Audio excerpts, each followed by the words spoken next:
Hey, hello. So today in class, we went over the verb tense worksheet that they did the day before and that you should have done online. So let's do that first. All right. So we're just going to go through it each sentence. My friends and I arrived at the corn maze ready for an exciting adventure. The verb in this sentence is arrived, and that is already past tense, so there is nothing that you have to change. So let's go to the next one. There are three different mazes that we could explore. Okay, explore is a verb, but it's could explore, so that's already past tense. So that one we don't have to change, but we do have to change are. So I'm going to highlight that. And instead of are, it should be were. So that's our first one that we have to change. Next sentence, we choose to investigate the easiest one first. Well, choose is the verb. It is present tense. So I'm going to highlight that. And instead of choose, to make that past tense, it should be chose. So we chose to investigate the easiest one first. All right, next one. As soon as we walked into the maze, we discover huge leafy corn stalks that towered over our heads. Well, this first part, walked, is the verb, but that is already past tense, so we don't have to do anything with that. But another verb is we discover. That is present tense, so I want to highlight that. If you notice when I highlight it, it tells me that it's wrong and it tells me how to change it. And it said AD. So that's what I'm going to do. Discovered. Okay. So we discovered huge leafy corn stalks that towered over our heads, and towered is already past tense. Next one, we go around the bend and stepped into some soft, squishy mud that got all over our shoes. Well, stepped is already past tense, so we don't have to change that. But go should be, oh, look at it, even tells us the past tense of go is went. So I'm going to highlight went. Okay. We went around the bend and stepped into some soft, squishy mud that got all over our shoes. Okay, continuing on. As we keep walking, the corn husks that were scattered on the ground stuck to our shoes. Okay, the verb there is keep, and keep is present tense. So I am going to highlight that, and that should be changed to kept. As we kept walking, the corn husks that were scattered on the ground stuck to our shoes. Stuck is already past tense, so we do not need to change that. Okay, next one. They were running through the corn. Well, were running. Were is what tells you if it's present or past tense, and were is already past tense, so we do not need to change that. Go on to our dialogue here. I hope they don't get lost, I think to myself. Well, the part in the dialogue does not tell us whether the story is written in present or past tense, but you need to look at the tag and think that is present tense. So we need to change that. And the past tense of think is thought.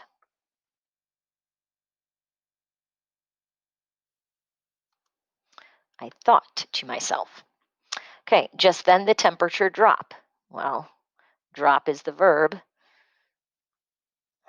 but it needs to be past tense, which is dropped. Realize that when you add the ed to drop, you also need to double the p. Okay, next sentence. The air feel cool and crisp. Well, feel is the verb, and notice that it tells me to change it to feels. Wrong. That is still present tense. The past tense of feel is felt.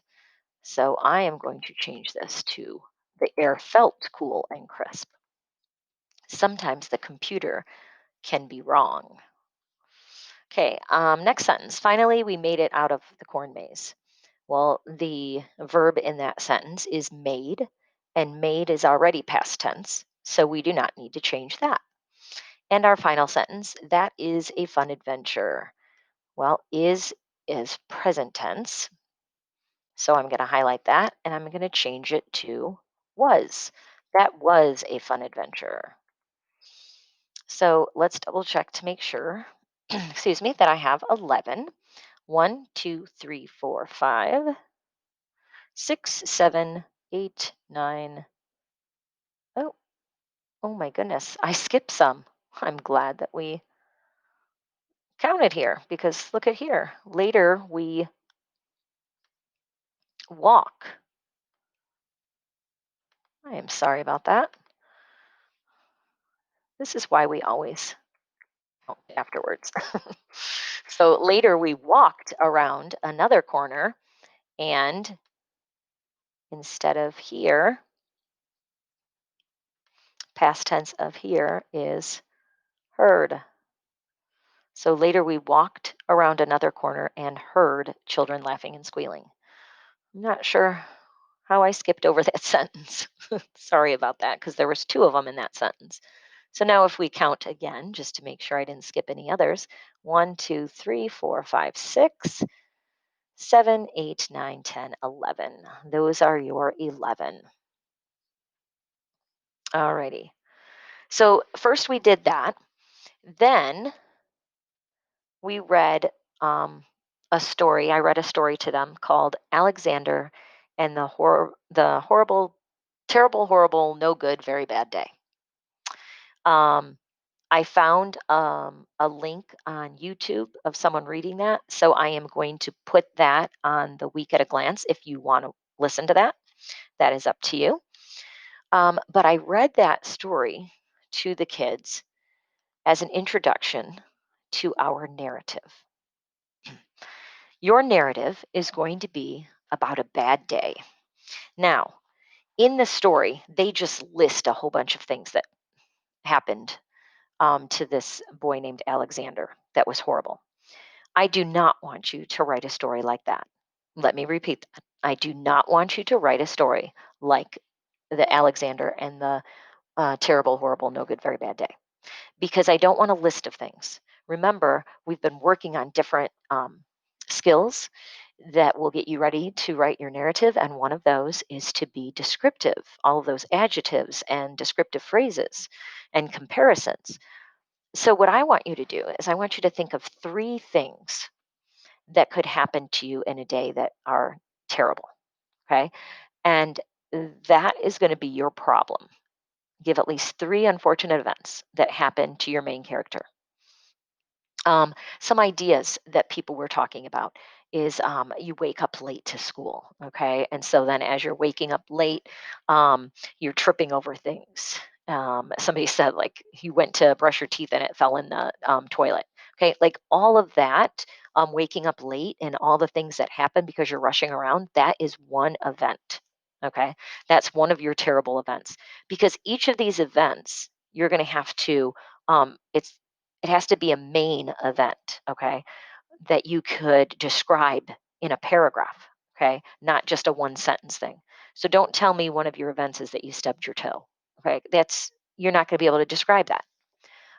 It's going to be a one sentence thing, and that's going to be boring. So you need to come up with things that are bad that will make your readers believe that you are having a terrible day. Okay. So the first thing you do is come up with these three problems because when you come up with the problems, then that will help you figure out where you're going to have it take place. So let's say you wake up late for school, and then when you get to school, you're at school and you're at recess and you trip and fall in a puddle. And so then you have a wet butt for the rest of the day, right? You have wet clothes, you can't change them. People think you peed your pants, like people make fun of you. It's a terrible day kind of thing. But you can really be dramatic with this, right? And you could really describe it. So make sure that whatever event you are choosing, that there's enough substance there that you will be able to describe it in detail. Okay, it's not going to be a one sentence thing. But because of that, if those are going to be my problems, then my setting, I'm going to say, is at home and at school. Okay, and then I would have to come up with another thing that might happen at school that is terrible, or when I come home. Um, it could be something. It might not even happen during a school day. You could have it happen on a Saturday, and you could be just around your neighborhood, and all of these bad things are happening to you. Three things that are happening to you. Somebody in the class was saying that their pet ran away. Well, if that is a bad thing that happened to you, that your pet ran away, well, maybe the other things bad that happen might happen to you as you're going to look for the pet. So then your setting might be the neighborhood. Okay. So the first thing you should do is just, and your parents can help you brainstorm things, okay? But come up with three things that you can really embellish. And what I mean by embellish is this does not have to be a true story, okay? Because I want it more exciting than what really happens to you, okay? So be dramatic with it. Go into detail about how terrible this is. A couple of guidelines. If you have something happen to you, like you fall down and you skin your knee, that's fine. But do not have anything that would require you to go to the hospital. Okay. I don't want anybody being knocked out. I don't want anyone going to the hospital, because then if you go to the hospital, your story ends and it becomes boring. So anything that would happen to you has to be something that you can continue on with the rest of your day. You slap a band-aid on it and you can continue to go on. Okay. It's still, you still might be in pain, you might be limping, you scream out in pain. All of that could still happen, but that's it. You're not going, I don't want any blood gushing from you. I don't want you passed out. I don't want any of that. I don't want any stitches required. Okay. Nobody goes to the hospital. All right. Um, your story must take place in one day. So the where is up to you, but the when, I'm already telling you, it happens in one day. So you are not going to go to bed and then get back up and something else bad happens to you. Okay. Everything, your three events that are going to happen to you are going to be all in one day. Um, then you also have to come up with a solution. And I'm going to tell you that your solution, you have two options. One option is that after this horrible day, something at the end of the day could happen to make it better. If you choose the, losing your pet and stuff, the solution might be you find your pet. Okay.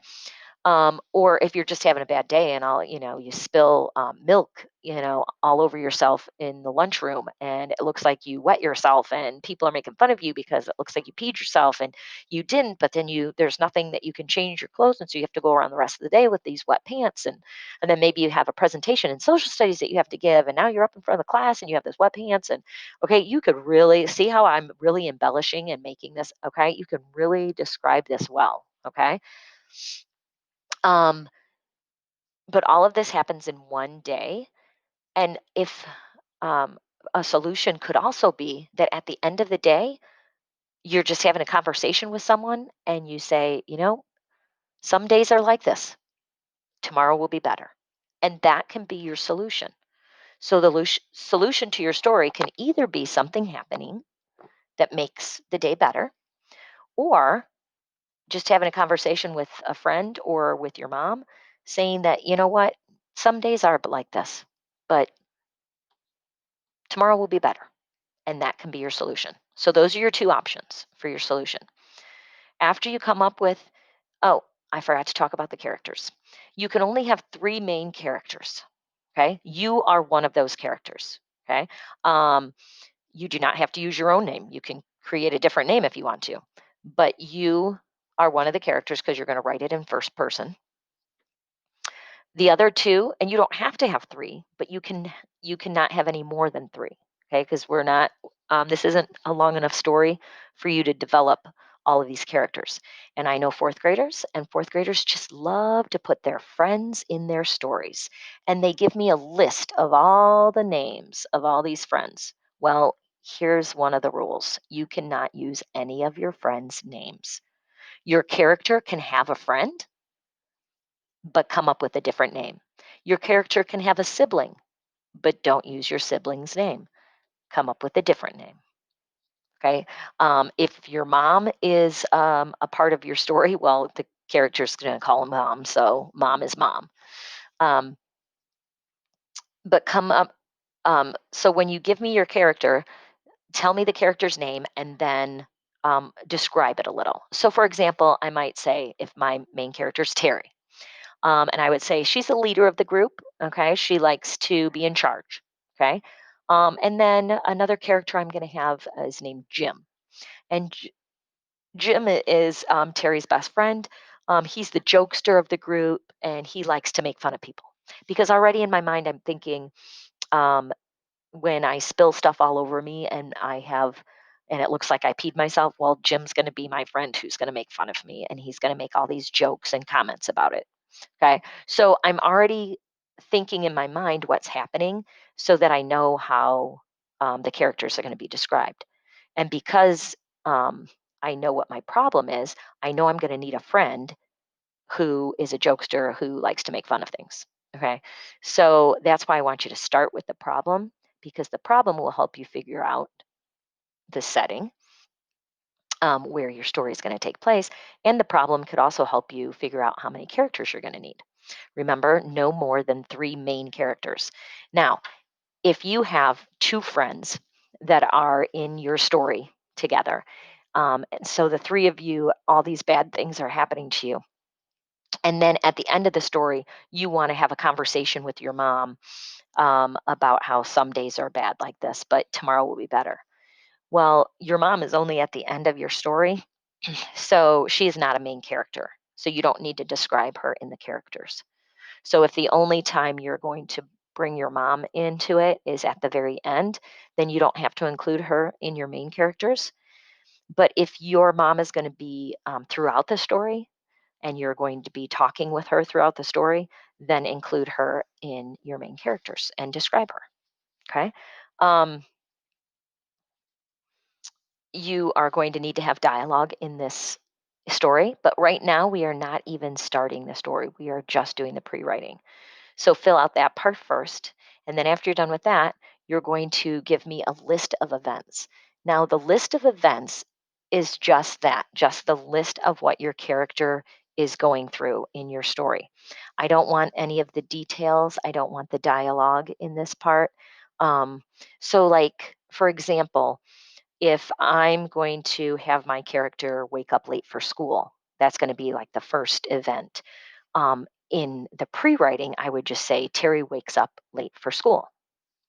Okay. When I actually start writing my rough draft, I'm going to start with beep, beep, beep, beep. I slowly opened my eyes and looked at my alarm clock. It said 8 o'clock. I was late for school. Ah! I jump out of bed, um, trip over my trip over the clothes in my room and fall flat on my face. I quickly get up, run to the bathroom, okay, and then just keep going with all this chaoticness, okay? So when I start writing, I'm going to use dialogue. I'm going to use, the sound effects of the alarm clock. I'm going to talk about it in great detail with all the description. But for the pre-writing, when I'm just trying to map out how my story is going to go, I just need to list the event. Terry wakes up late for school. Okay. So you put as many that you need. Okay, so it even says here you can create as many as you need to tell your story. Be sure to include the problem and solution in your list of events. So you're not going to start with your solution, obviously. The solution will be the last thing that you write. So just take your character through the events because if you do not plan this, then as you start writing, it will not be an organized thing and you'll start writing and something will pop into your head and you'll go, oh yeah, and then this. And then afterwards you're going to read it and it's going to be so messed up and it's not going to flow. So plan what your character is going to do first with your pre-writing and then we'll start writing it later. So what I want you to do is just work on this. We started this today and we are going to finish it tomorrow, which is on Thursday. So you will finish this also on Thursday. Just the pre-writing, okay? And then tomorrow, I'm going to show the class how to do um, a hook because you want to actually hook your readers into reading the story. So it's important to start off the story well. So there will be another video tomorrow explaining what a hook is. Okay. So for this, um, for today and tomorrow, you can just work on your pre-writing. Okay. Have fun with it. Um, Give me some really good problems that you can describe in great detail. Okay. Don't just say I stubbed my toe. That is not a big enough problem. Okay. But don't make them too wild either, where like don't have your dad be kidnapped. Okay. That's way too big. This is happening in one day. Okay. So make sure they're like problems that are still kind of lighthearted, but that you can describe in detail. Okay. All right. Have fun with this. And I will talk to you later.